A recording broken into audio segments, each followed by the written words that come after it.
Hi, I'm Willie. And I'm John. And we are the hosts of Grow, Cook, Eat. And today we are making a Mediterranean dip, baba ganoush. Yes, it's kind of like hummus, but it's made with eggplants. Should we get started? Yes.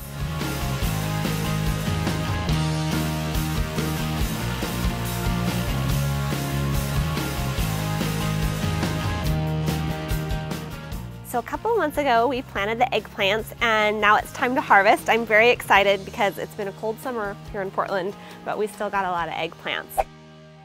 So when you're harvesting eggplants, you never want to tug them off the plant because they are really attached and you can hurt the plant. So you want to use scissors, and you should be careful too because they can have spines up on the little cap that attaches them to the plant. So be careful because they are pretty pokey.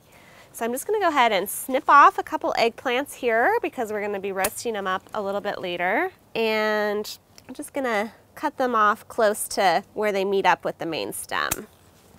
There's a couple ways you can tell that an eggplant is just perfect. It's the best time to harvest, and that is a lot of times their tip will start to lighten up in color, and if you press your thumb into the eggplant's flesh, it should be able to go in and make an indentation, but that should also bounce right back. If the indentation stays, that's an indication that the fruit is overripe, and if it's really hard, you probably want to leave it on the plant for a few more days and check on it again later. So I'm going to harvest a few eggplants and then we're going to go inside and make some baba ganoush. Baba ganoush is a roasted eggplant dip. And so I'm going to take these eggplants and we're going to roast them in the oven at 450. If you don't make a slit in them though, they can explode. So I'm going to score the bottom of the eggplants. You don't have to do it super deep, about 1/4 inch, and then place the score side down on the tray. And sometimes it's kind of a good idea to see how the eggplant wants to lay on the tray and then pick it up and score it on the underside. Then I'm just going to stick them into an oven. I've preheated it to 450 and we're just going to roast them until they get kind of wrinkly and really soft. So it's going to take probably about 25-30 minutes. It can take a little longer or a little less time depending on the eggplant size. Baba ganoush is super easy to make. Basically you just dump all the ingredients into a Cuisinart or blender and puree them.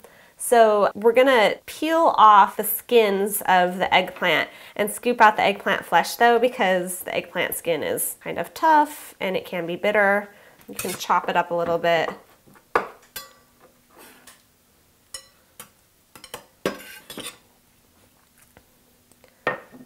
Okay, so into the blender, we're putting 2 cups of the chopped cooked eggplant. To give it a nice nutty flavor, we're putting in 3 tablespoons of tahini, 3 tablespoons of fresh lemon juice, 2 teaspoons of white wine vinegar, 2 tablespoons of olive oil, 1/4 teaspoon cumin and 1/2 teaspoon of smoked hot paprika, 1 large clove of garlic that's been chopped, a teaspoon of lemon zest, and 2 tablespoons of Italian parsley. So everything's in the Cuisinart and I am just going to process it till it's nice and smooth.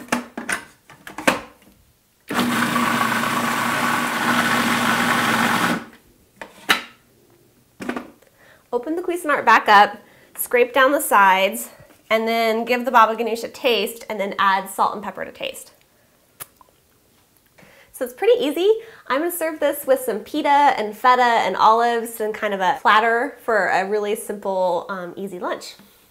All right, so here, I'm going to serve you up. Just tell me what you think.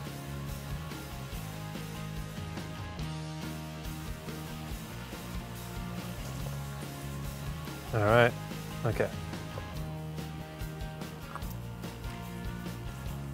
Mm-hmm. It's really good, huh? Mm-hmm. I'm just gonna go for dipping. Okay. Is that approved? Mm-hmm. Well, that was delicious baba ganoush. Well, thank you. I thought so too, and it's great because it's such a simple recipe. Well, thanks for tuning in. We love sharing these recipes with you, and we appreciate your comments. Yeah, and if you want more ideas for your vegetable garden, you can check out my blog, Dig in Food, where there's recipes and DIY projects and all sorts of fun information. See you next time.